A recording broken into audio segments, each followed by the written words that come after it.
Okay, the first big idea that we're going to be talking about today is going to be slope and intercepts. Okay, so you have to remember slope is like the steepness of a line.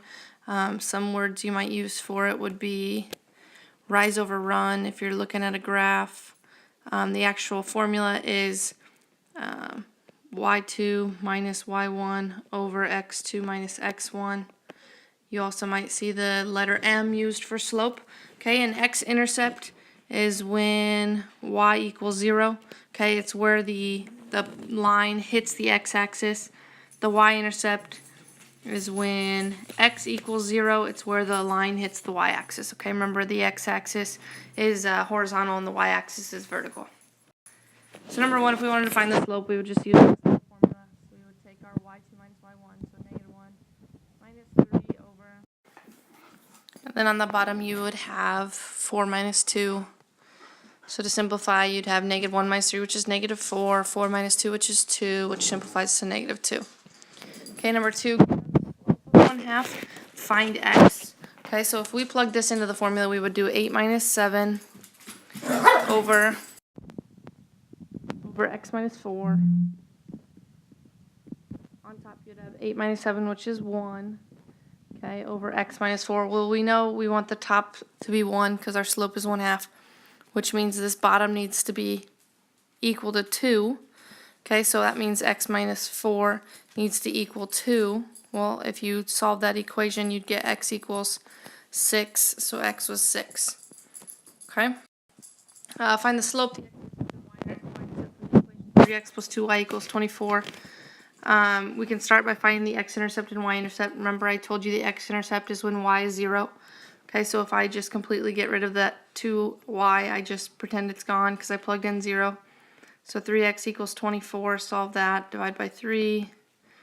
So your x-intercept is 8. Your y-intercept, cover up the 3x, and you get 2y equals 24. Divide both sides by 2. So y would equal 12. Okay, so that's your y-intercept. And last but not least, your slope, you need to solve for y, so you would subtract 3x from both sides. So I'll just rewrite the equation over here. Subtract 3x to the other side.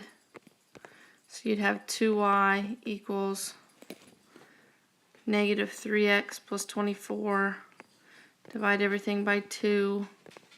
So you have y equals negative 3 over 2x plus 12. Remember the slope is in front of the x, so your m or your slope is negative 3 over 2.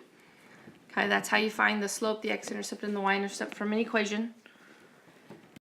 Vertical lines, remember vertical lines go up and down, and their slope is undefined.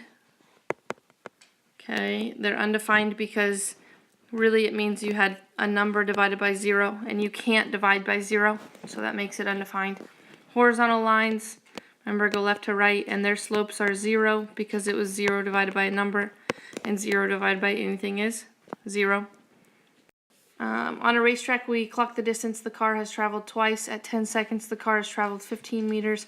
30 seconds, it traveled 45 meters. Find the average rate of change.